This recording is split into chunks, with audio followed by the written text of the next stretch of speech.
지난 시간에 그리스도인은 자기 시대 당대 사람들이 살아가는 그 광장을 떠나서 살아갈 수 없다 하는 말씀을 우리 같이 나눴습니다. 그럴 때 이제 광장 속에서 어떻게 살아가는가 하는 문제가 이제 우리의 과제이지요. 결국 신앙과 삶이라고 하는 것은 우리가 농사를 지을 때 비닐하우스에 눈바람, 비 이런 거 다 피하고 그 온실 안에서 식물을 이렇게 최적의 상태로 이렇게 늘 유지하면서 키우는 그런 식물로 이렇게 자랄 수는 없지요. 신앙은 그런 것이 아니다는 거죠. 현실이고 상황이고 그리고 내가 처해 있는 실존적인 내가 살아있는 숨쉬는 내 존재라는 이 나라는 존재가 그 살아가는 그 삶의 자리를 절대 피할 수가 없는 이것이 바로 신앙의 문제와 직결되어 있습니다. 거칠게 이렇게 광야 생활을 해야 하는 것이 어떻게 보면 우리의 신앙의 삶의 자리다 할 수 있습니다. 오늘 로마서 13장 1절에서 7절 말씀은 굉장히 민감한 그런 문제로 기독교 역사 속에 자주 오용이 되었던 그런 말씀입니다. 과연 오용할 수 있는 그렇게 말씀의 진리를 깨달아 알기가 힘겨운 말씀일까? 그렇지 않은데 사람들이 그렇게 오용을 하고 또 악용하기도 한 말씀이라고 볼 수 있습니다. 예전에 우리 성북 경찰서에 강 서장님이 계셨는데 이분 성품이 아주 서글서글하시고 경목 목사님들과도 이렇게 자주 이렇게 만나서 차담을 하실 만큼 이렇게 그런 분이셨는데 한 번은 대화를 하는 그런 자리에서 그분이 하신 말씀이 잊히지가 않아요. 운전을 이렇게 하고 가다가 손수 이렇게 운전할 때 있지 않겠습니까? 길에서 교통순경을 만나면 자기도 모르게 브레이크에 페달에 발이 올라간다 이런 얘기를 하더라고요. 이 성북 그 지역 일대를 다니는 그 지역은 다 자기 수하에 있는 이 동료 경찰들이 근무하는 그런 지역 아닙니까? 그런데도 교통순경을 보면 그 차에 서장님이 타고 있는지 누가 잘 알겠습니까? 그래서 자신도 운전하면서 긴장을 한다 하는 그런 말씀을 하셨습니다. 우리는 이런 현상을 두고 공권력이라고 하지요. 공적인 권력이라고 할 수 있습니다.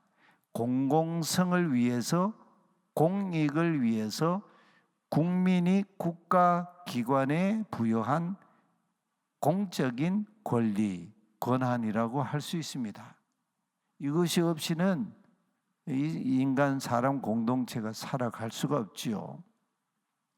오래전에 20년이 훨씬 더 됐습니다. 러시아의 수도인 선교 일로 모스크바에 갔을 때 길을 가다가 저는 제 눈을 의심하지 않을 수 없는 그런 놀라운 광경을 목도했습니다.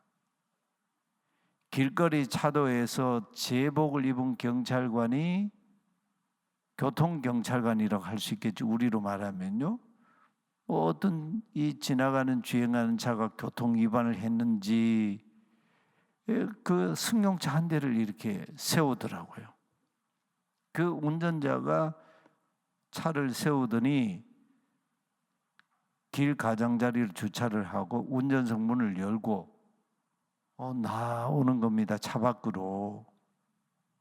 무슨 큰 잘못을 했는지는 모르지만 우리가 볼 때는 그런 게 보이질 않은데 운전석 문을 열고 나와서 그 운전자가 취하는 행동이 저는 충격이었습니다. 운전석에서 내린 이 운전자가요, 그 경찰관, 자기를 이 단속하는 경찰관 앞에서 허리가 거짓말 안 보태서요, 허리가 90도가 되도록 굽히더라고요. 야, 경찰관 앞에서 저렇게 이 운전자가 저렇게 허리를 굽히고 인사하는 그 자세, 뭐 복종 아니겠어요? 저는 그런 걸 어느 나라에서도 보지를 못했어요. 이게 공산주의 국가라서 그런가, 아니면 이 공권력이 강해서 그런가, 뭐 여러 가지 오만 생각이 다 들었어요. 우리나라 운전자들은 뭐 경찰관에 이렇게 세우면 어떡합니까?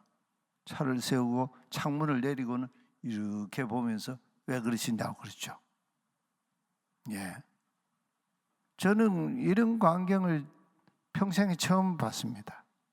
아, 러시아의 공권력이 아주 세구나. 사업하고 기업하는 사람은 세무서라고 하는 말만 들어도 어떤 느낌이 들까요?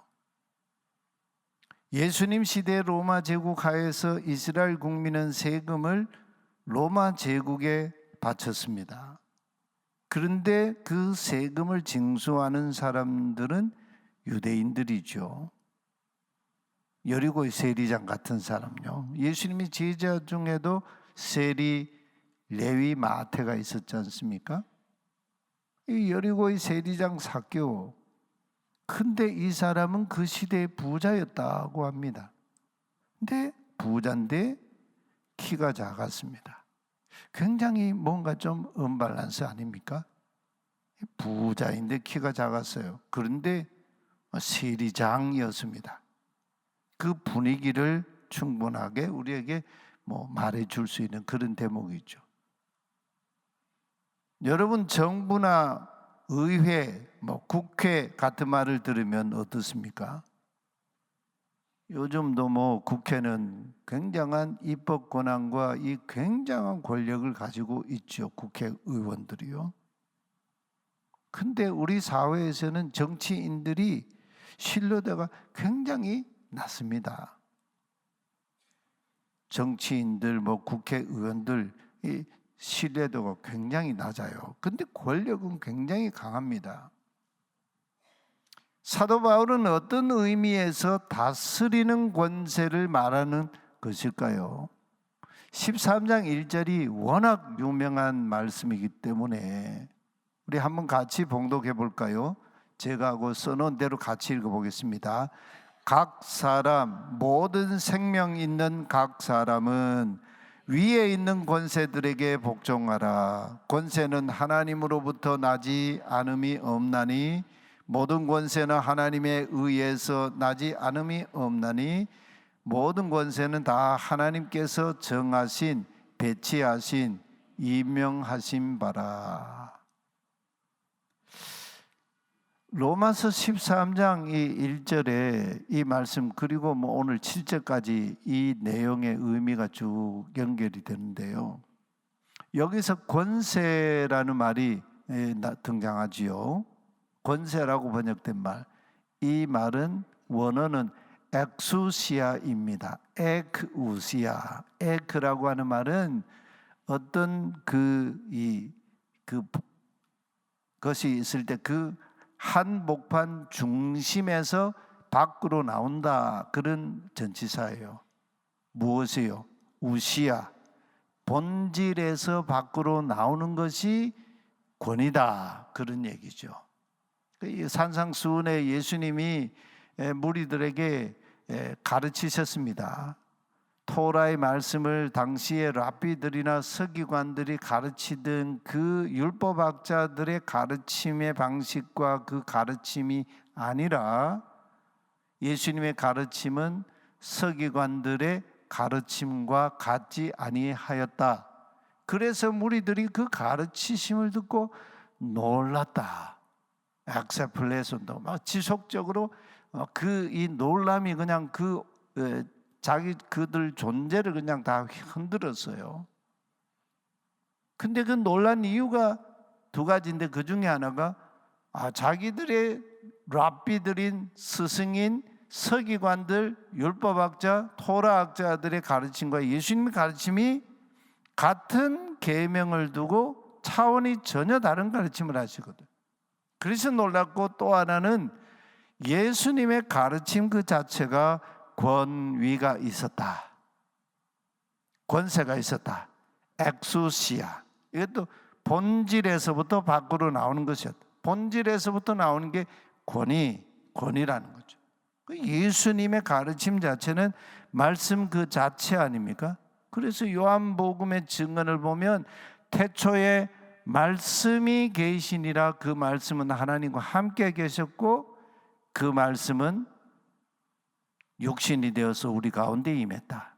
그 말씀 안에 생명이 있었고 빛이 있었는데 이 말씀으로 말미암아 세상 모든 만물이 창조가 되었다. 이런 증언을 요한이 하고 있지 않습니까? 요한은 태초라고 하는 말을 가지고 예수님을 증언하고 있어요. 굉장히 그 뿌리 근원으로부터 예수님을 증언하고 있어요. 근원에서부터 나오는 것이 권위다는 거죠. 그렇다면 사도 바울 당시에 이 편지를 쓸 그 당시로 돌아가면 그 당시에 로마 황제는 네로였습니다. 폭군 네로였습니다. 이 네로는요, 로마 황제들이 다 그랬는데 네로는 황제인 자기 자신을 로마 제국의 사람들이 세상의 구주 이렇게 부르기를 요구했습니다. 그 네로 자신이 우리가 고백하는 예수 그리스도가 세상의 주님이시고 구주이시고 그리스도다 이런 고백을 하는데 당시 로마 황제가 세상의 구주 네로가 그렇게 불림을 받았어요. 오늘 아침에도 말씀을 드렸지만 황제의 이야기가 당시에 유앙겔리온 복음이었어요. 황제가 복음이에요. 근데 이 네로 황제는 악명 높은 폭군 네로 아닙니까? 이 황제 때에 바울은 왜 네로 황제 당시에 왜 지금 로마서 이 13장 1절부터 7절까지의 이런 이야기를 지금 그것도 로마 교회 제국의 로마 제국의 심장부인 로마 교회에 보낸 편지에서 이런 이야기를 끄집어내고 있느냐 하는 거예요. 이런 이 바울의 지금 이 편지를 그냥 문자적으로 볼 때 이 말을 누가 더 좋아할까요? 권력을 가지고 남을 다스리고 지배하는 사람이 이 말을 더 인용하고 싶어하고 좋아할까요? 권력자들 앞에서 다스림을 받는 자들이 더 친근하게 느끼는 말씀일까요? 역사적으로 보면 수많은 종교 권력자들뿐 아니고 정치 권력자들이 바울의 이 단락의 말씀 로마서 13장 1절이 대표적이고 뒤에 이제 그 부연하는 내용이 쭉 7절까지 이어지잖아요. 이걸 종교 권력자들, 정치 권력자들이 아주 애용하는 단골 말씀이었어요. 노골적으로 학대당하는 백성들에게 아무 저항도 하지 말고 침묵하고 복종하라 이런 걸 강요했습니다. 지나간 20세기 중반 후반 그러니까 70년대 중반까지요. 인종학살, 인종차별이 자행되던 나라가 있었지요. 남아프리카 공화국. 저도 거기에 이제 오래전에 가서 그 강의하러 다녀왔잖아요.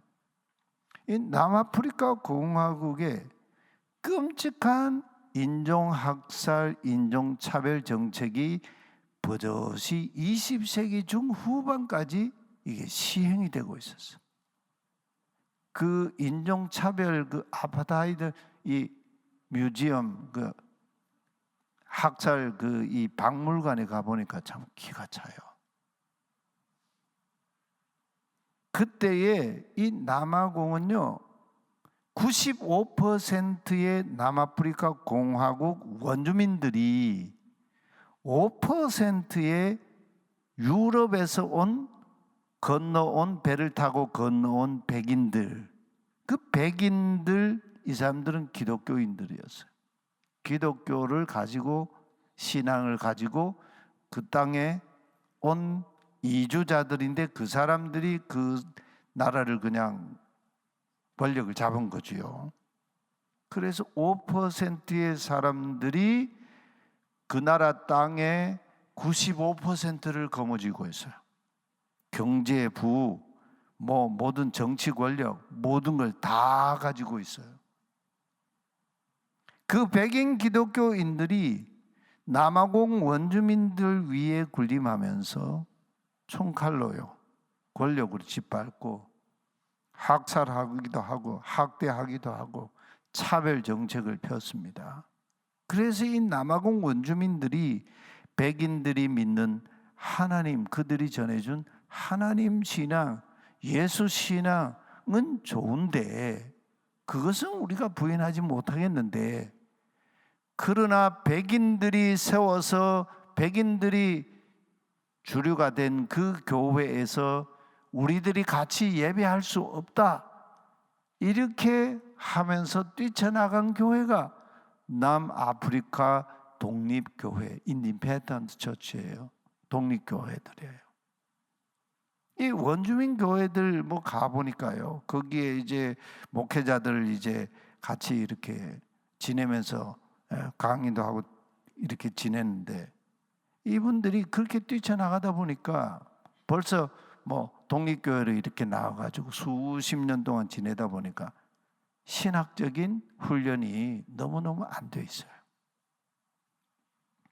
그래서 남아공 원주민 독립교회들의 예배 광경을, 예배를 제가 이렇게 여러 교회들 다니면서 봤는데, 예배 광경 보면요, 신학적으로 굉장히 토속적인 면이 있어요. 장로교회인 우리들 입장에서 보면, 이런 예배를 우리가 같이, 우리 같으면 할 수 있을까? 예배가요, 2시간에 그냥 보통이고요. 예를 들면 부활절이다, 성탄절이다 이러면 밤새도록 예배해요. 근데 그 예배가 보면 절반 이상은 춤추는 거예요. 그 춤을 추는데 그냥 그 예배당 바닥을 빙빙빙 돌면서요, 워낙 열심히 그렇게 이 춤을 추면서 예배를 드리는데 땀이 나니까 바닥에 물이 질퍽질퍽할 정도로. 근데 그 예배 전통, 그분들의 어떤 토속적인 것들이 기독교 신앙과 이렇게 결합이 됐는데, 우리로서는 그런 예배를 참 이게 너무 생소하고요. 근데 이 참 비극적인 실제 아닙니까? 남아공 백인 정부, 백인들이 집권하고 있는 그 사람들이 흑인들과, 원주민 흑인들과, 그리고 백인과 흑인이 사이에 태어난 컬러드가 있어요. 백인도 아니고 흑인도 아닌 좀 색깔이 이렇게 중간 색깔, 이 사람들을 이 남아공에서는 또 컬러드라고 그래요. 컬러드, 색깔이 있다. 블랙도 아니고요, 화이트도 아니고 컬러드예요. 그래서 이 사람들 탄압합니다. 그럴 때 인종차별하는 백인 정권에 맞서서 흑인 인권과 인간평등, 신앙의 자유, 평화적 저항운동에 한 평생을 바쳤던 남아공의 한 지도자가 있지요. 남아공의 넬슨 만델라라고 하는 분. 이분은 이 흑인 민권 운동을 하다가, 저항하다가 감옥살이를 27년간 했어요. 인생의 그냥 3분의 1에 넘는 그런 이 인생을 그냥 감옥에서 보냈습니다. 감옥살이 마치고 나와서 대통령까지 되었는데, 이분이 1993년도에 노벨 평화상을 받았지 않습니까? 그리고 1994년도에 흑인 최초로 남아공 대통령이 됐습니다. 여러분, 1960년대에 우리나라는 그때 한참 가난했던 시절이죠. 초급 목표하던 시절. 6.25 한국 전쟁 이후에 60년대 미국의 원조가 끊어지면서 정말 그냥 가난했던 시절이죠. 60년대 베이비 붐들이 많이 태어났잖아요. 그 사람들이 지금까지 한국 경제와 한국의 이 모든 걸 이끌어 온 세대 아닙니까? 1960년대 미국 교회가 가장 부흥한 그런 시대였는데, 그때에 미국 사회에서 인종차별이 가장 극심한 요일과 시간이 있었습니다. 그게 뭐냐 하면 주일날 오전 11시였어요. 우리 한국 교회도 주일 예배, 대예배 이런 말로 옛날에 많이 했는데, 예배가 무슨 대예배가 있고 소예배가 있습니까? 주일 예배 11시에 예배를 많이 주로 드렸지 않습니까? 이게 이제 미국 교회의 이 전통, 그게 한국 교회 이식이 된 거죠. 근데 주일날 오전 11시가 되면 미국 전역에 있는 교회들 안에 흑인들과 백인들이 따로 떨어져서 예배하는 인종차별이 자행되는 거예요. 흑인들이 백인이 예배하는 거기 들어오려면 막았습니다. 이 갈라디아에 나오는 거기에 보면 유대인이나 헬라인이나 남자나 여자나 노예나 자유인이나 그리스도 예수 안에서 다 하나다, 동등하다 이렇게 했는데, 이런 말씀들이 그냥 읽기만 하고 가르치기만 했지 실제 신앙의 현장에서는 그 말씀이 부정되는 거예요. 이 교회 현실이었고 교회 현장이었습니다. 이건 미국 사회, 그때 60년대 미국 교회가 최고로 부흥하던 시기였는데, 성경이 그냥 날개 돋친 듯 성경이 보급됐습니다. 근데 놀랍게도요, 60% 이상의 미국 교인들이 복음서가 마태, 마가, 누가, 요한복음, 사복음서라고 하는 걸 모르는 사람들이 60%가 넘었어요. 그 교회에 그냥 다니는 명목상의 교인인 거죠. 하나님 말씀도 모르고 그냥 신앙생활 하는 거죠. 그럴 때에 거기에서 저항운동을 했던 흑인 목사님이 계셨죠. 마틴 루터 킹이라는 목사님이에요.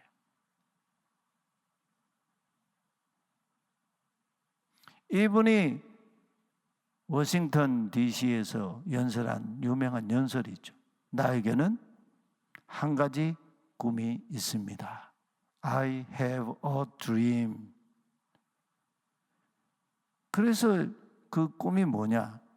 조지아주는 그 당시 노예 이 노예가 그냥 만연하던 그런 이 주였는데, 조지아주의 붉은 언덕에서 노예의 후손들, 노예 주인의 후손들이 형제처럼 함께 손을 맞잡고 나란히 앉아 있는 꿈, 그게 이 마틴 루터 킹 목사님의 꿈이었어요. 나에게는 꿈이 있습니다. 이글거리는 부리와 억압이 존재하는 미시시피 주가 자유와 평화의 오아시스가 되는 꿈입니다. 나에게는 꿈이 있습니다. 내 아이들이 피부색을 기준으로 사람을 평가하지 않고 인격을 기준으로 사람을 평가하는 나라에서 살게 되는 꿈입니다. 이 마틴 루터 킹 목사님이 가지고 있던 그 꿈은 당시의 미국 사회가 노예 후손과 노예 주인 후손이 서로 손을 맞잡지 못하던 인종차별이 있었는데, 그런 인종차별이 없는 사회가 그의 꿈이었습니다. 억압과 불의의 인종차별이 존재하지 않는 나라를 세우는 게 그의 꿈이었어요. 피부 색깔로 사람을 평가하지 않는 그런 국가, 그게 그의 꿈이었어요. 미국 어느 대학에 그 강의 시간에 교수님이 차이나 중국계 미국인들, 그 다음에 코리안 아메리칸, 한국계 미국인들, 또 한국에서 유학 온 한국 사람, 이런 사람들 이제 눈 다 감겨놓고 그런 사람은 딱 샘플로 모델로 앞에 불러내고요. 그리고 또 다른 사람들 이제 해가지고 이 사람이 한국계 미국인인지 중국계 미국인인지 뭐 유학 온 사람인지 그걸 거기 앉은 수강생들에게 이걸 맞히게 하는 거예요. 근데 제대로 못 맞춰요. 피부 색깔이 이걸로 한국 사람인지 중국 사람인지 또 한국에서 유학 온 유학생인지 못 맞히는 거예요. 그게 편견이라고 하는 게 있잖아요. 그러니까 이게 한국 이 피부 색깔로 사람을 판단하고 외모로 사람을 판단하고 이런 거 말이죠. 그럴 때 또 저항운동한 사람이 있었어요.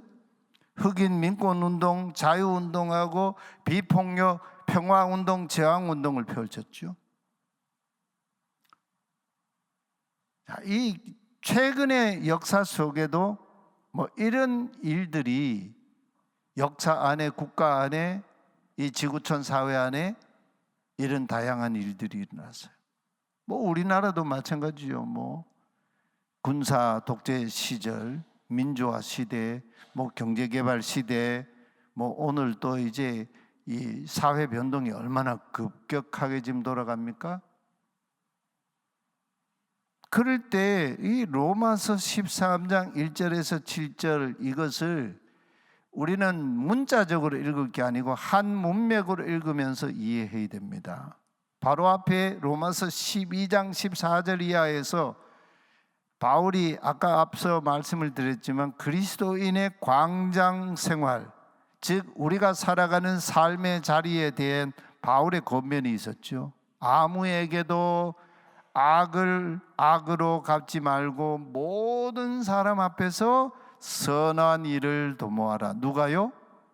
그리스도인들이요. 삶의 광장에서 말이죠. 할 수 있거든 너희로서는 모든 사람과 더불어 화목하라. 친히 원수를 갚지 말고 하나님의 진노하심에 맡기라.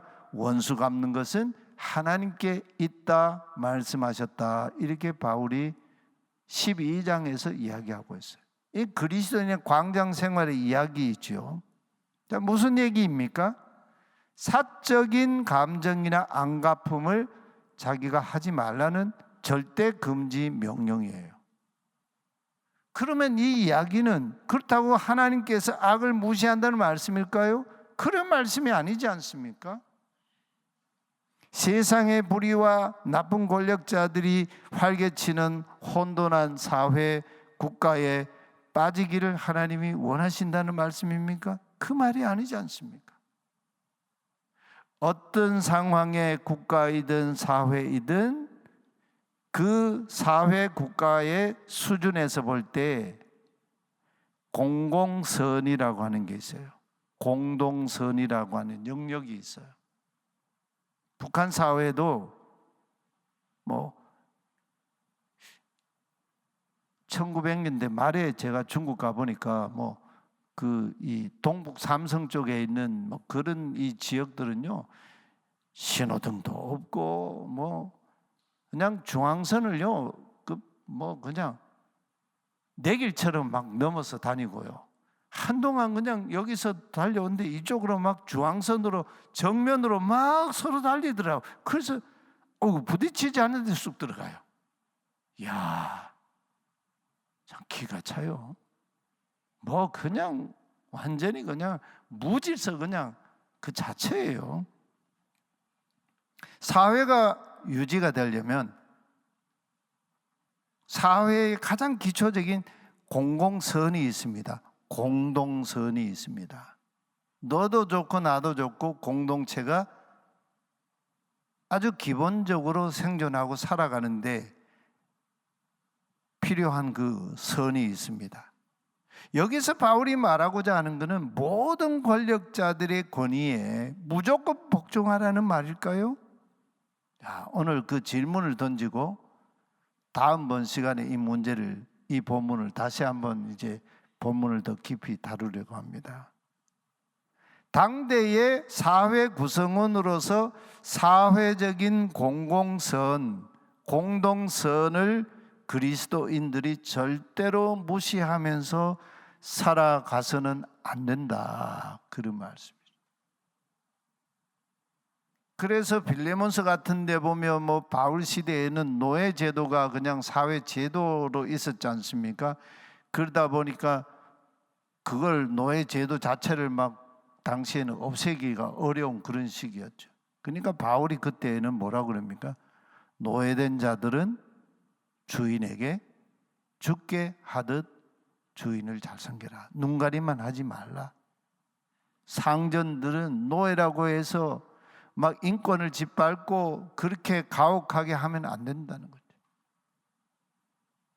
그리스도 안에서 노예를 선대하는 거죠. 이런 이야기들을 합니다. 이 사회적인 공동선이 있어요. 이게 어떻게 보면 종교 개혁자들이 중세 이 로마 천주교회가 종교 권력으로 사회를 다 이렇게 거머쥐고 정치 권력까지 휘두르는 그런 시대 속에 이 종교에 부패한 이 권력이 얼마나 사람들을 옥죄었습니까? 심지어 구원도 그냥 자신들의 욕망을 채우는 그런 그로 전락시켰지 않습니까? 멤버블루를 사가지고 돈을 주고 그걸 사면은 연옥에 있는 가족, 부모님, 친지들 그 사람이 천국으로 쫙 올라간다, 이렇게 하면서 그럴 때 이 개혁자들이 주장했던 것도요, 공동선이라고 하는 걸 굉장히 중요하게 여겼어요. 그게 어디서 나온 걸까요? 그게 바로 하나님 말씀에서 나온 거죠. 역설적인 권고입니다. 그리스도인의 사회성입니다. 사회성. 당시 로마 제국 시대에 로마 제국의 심장부에 사는 로마 교회 성도들은 압제를 받고 억울하게 누명을 쓰고 살아가던 당사자들이에요. 로마 제국 안에서도 아주 변방에 이렇게 가장자리에서 살아가야만 했던 가난한 사람들이었어요. 권력이 없는 사람들이었어요. 그래 얼마나 고통이 많았겠습니까? AD 41년부터 54년까지 로마를 통치했던 황제 클라우디우스, 이 사람은 아주 유능한 그런 행정가였고 여성들의 지위를 향상하기 위해서도 굉장히 애를 썼던 그런 황제입니다. 근데 이 황제가요, 크레스투스라고 하는 그 별명이 붙은 사람들, 이 로마를 소란케 한다, 이런 명목으로 AD 49년에 유대인들을 로마에서 추방을 시켜버렸습니다. 유대인들 전부 로마시에서 다 떠나라. 삶의 근거지를 완전히 잃어버리고 갑자기 그냥 도시에서 추방당한 거죠. 당시 로마 사람들은 유대인과 예수 그리스도를 세상의 주와 그리스도로 믿는 그리스도인들을 구별하지 못했습니다. 그래서 그래서 유대인들 다 크레스투스 이러는데 그리스도인이라고 하는 그거에 정확하지가 않았어요. 그러니까 유대인들, 그리스도인들이 로마에서 추방당할 때 쫓겨난 그 유명한 성경에 나오는 인물이 있죠. 그 인물이 누굽니까? 사도행전 요즘 우리 읽고 있는데 오늘 3차 전도여행 에베소 그 선교를 막바지 마무리하고 있는 바울 얘기를 오늘 아침에 읽었잖아요. 바울이 고린도에서 만났던 브리스길라와 아굴라부, 이 사람들은 천막 깁는 그런 제조업을 하는 사람인데 기술을 가진 사람이었어요. 근데 이 사람들이 아주 탁월한 그리스도인들이었습니다. 이 바울의 신실한 동력자였죠. 알렉산드리아 출신 이 아볼로라고 하는 목회자를 가르쳤던 그런 이 평신도, 평신도란 말 자체가 좋은 게 아닌데요. 평신도였어요. 아주 탁월한 분들이었어요. 이 브리스길라와 아굴라가 로마에서 추방되는 그 사건 속에 또 하나님의 섭리적인 만남이 이루어졌죠. 누구를 만났어요? 바울을 만났어요. 그러니까 바울의 선교가 아주 이 시너지 효과를 얻은 거죠. 이 브리스길라와 아굴라를 통해서 바울과 함께 복음 전도에 놀라운 역사가 일어나요. 추방당했는데 하나님은 또 그 일을 준비하셨어요. 당시에 로마 사람들 그리스도인들을요 인간 쓰레기로 여겼습니다. 무슨 문제가 있으면 그리스도인 때문이다. 평판 여론을 조성했고 막 뒤집어 씌웠습니다. 네로 황제 같은 로마 대화제, 네로의 작품이다 이제 그렇게 지금 보고 있잖아요. 그런데 로마 시민들이 막 난리를 하니까 기독교 그리스도인들이 방화범이다 이러면서 또 박혀 있지 않습니까? 우리 다음 시간에 오늘 본문을 다시 조금 더 깊이 말씀을 나누도록 하겠습니다.